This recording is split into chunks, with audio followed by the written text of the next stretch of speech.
So this is number 1. Okay, we have a line MN. Alright. Endpoints of M is -3, -1. Yes. N is 2, 1. Okay. A wall represented by PQ. So I'm just writing my information down as endpoints, 4, -4.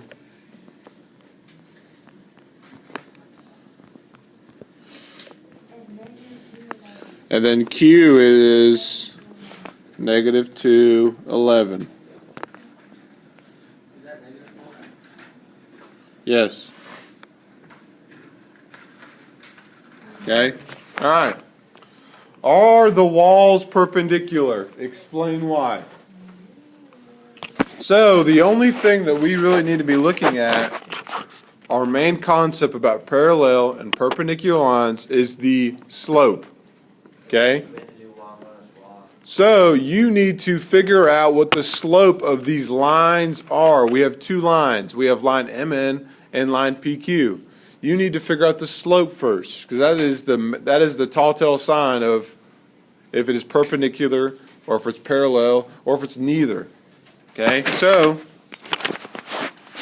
I'm going to work on line MN first. So I'm going to do y2 minus y1. So I'm going to do 1 minus a -1. And I'm going to do 2 minus a -3. Okay? Go ahead and work that out. 2 negatives make a positive. So that gives me 2 up top. 2 negatives make a positive. That gives me a 5 on the bottom. Okay? So that's the slope of line MN. For PQ, do the same thing. So I'm going to do 11 minus -4. And then I'm going to do -2 minus 4. 2 negatives make a positive. -2 minus -4 gives me a -6. Okay? Now, can 15 over -6 be simplified? Yeah. Yes, 3 can go into both of these. 3 can go into 15 5 times. 3 can go into 6 or -6 2 times. So your new slope is going to be -5 over 2. Now, looking at these 2 slopes, are they perpendicular? Yeah. Why? Yeah, because they're just switched.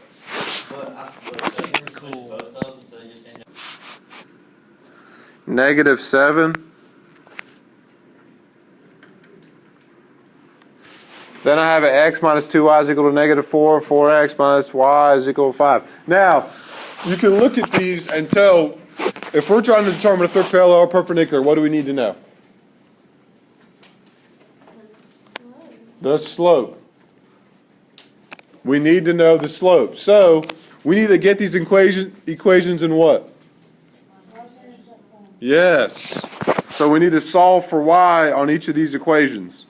So we need a minus 2x from both sides. I'm just going to do the first one first. All right? That cancels.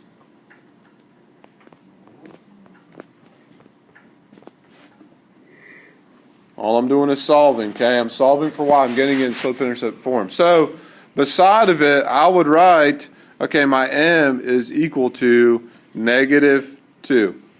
I know for a fact my slope is going to be equal to -2 for that first one. Okay? Now let's move on to the second one.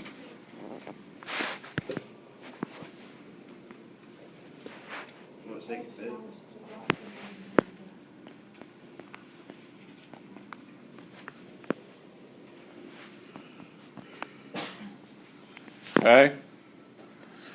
Now, same thing. We need to get y by itself. We need it in slope-intercept form. We need to know what the slope is. So I'm going to minus x from both sides.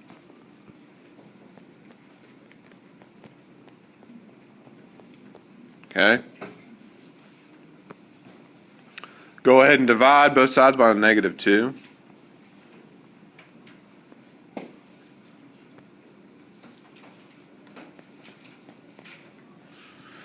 And that's going to leave me with, now, negative x divided by negative 2. Remember, there's an imaginary 1 in front of that x. So it's just pretty much just going to be 1/2 x. Okay? Negative 4 divided by negative 2 gives me a positive 2. Okay? Now, what's the slope of this equation? 1/2 x. Not 1/2 x, it's just 1/2. Okay?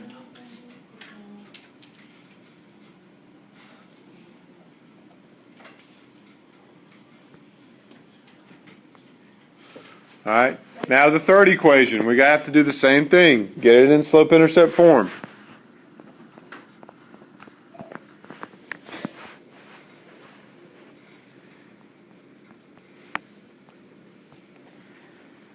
Guys, this is going to be homework. I'd be paying attention. Okay? Because. So, same thing. Get y by itself minus 4x from both sides.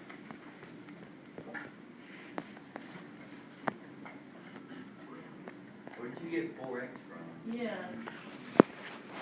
So I put Where did you get the 4 from? from the last equation. Oh, okay.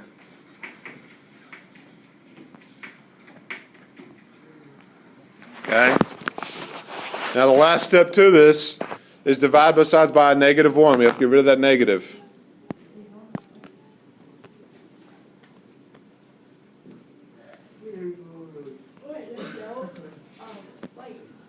We have to get rid of that negative y. You have to get rid of that negative. So you divide both sides by negative 1.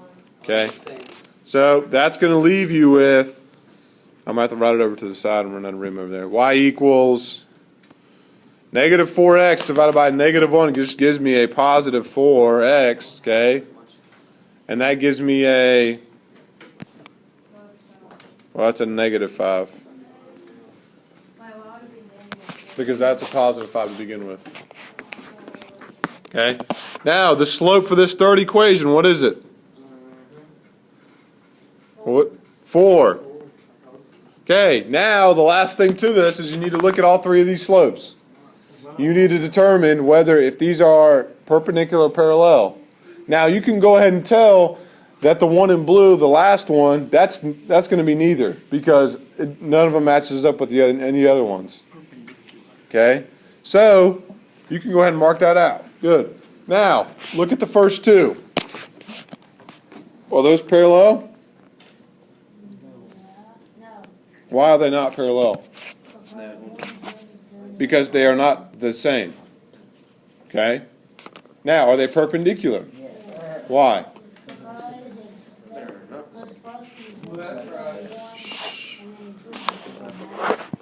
Yes, the reciprocal of negative 2 is a positive 2 over 1. All they did was flip the sign. Okay, or I'm sorry, flip the number and change the sign. So these are perpendicular.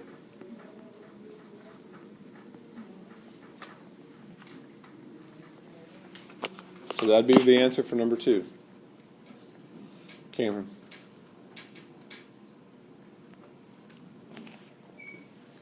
So the first two equations are perpendicular. That's what you would write. So for number 3, you have to do the same thing.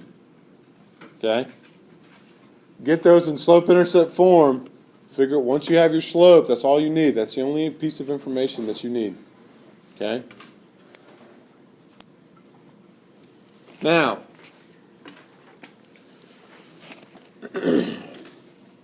for numbers 4 through 9, I'm getting ready to erase this. Does anybody need it? No.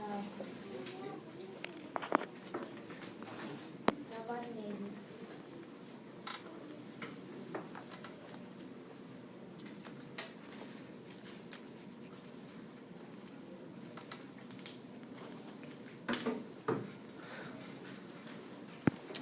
Of a line that is perpendicular to that first line. If it has to be perpendicular to the first line of y equals 1/2 x, What is the slope going to be? We're talking about perpendicular. Oh, wait, so it'd be negative 2. Negative 2. We know that for a fact. Okay? We know that for a fact. Guys, Corbin and Harley, hush. If you're not going to pay attention and write the stuff down, don't talk.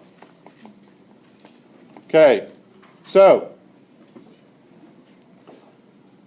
now that we have a point, now that we have a slope, we know what our slope's going to be. We have also an x and a y. We can use our equation y equals mx plus b to figure out our y-intercept, to figure out the b value, okay? All we need to do is plug in our y for y. So from my y value is 2. So I'm going to plug in 2. My new slope is negative 2. My x is 4. And we are solving for b. Okay? We're doing the same thing that we did on the other side with parallel lines, but these are perpendicular. So we have, the first thing that you should do is understand that your slope is going to be the reciprocal of the original equation. Okay? That'd be negative 8. Yep, so when you work this thing out, that gives you a negative 8 plus b is equal to 2.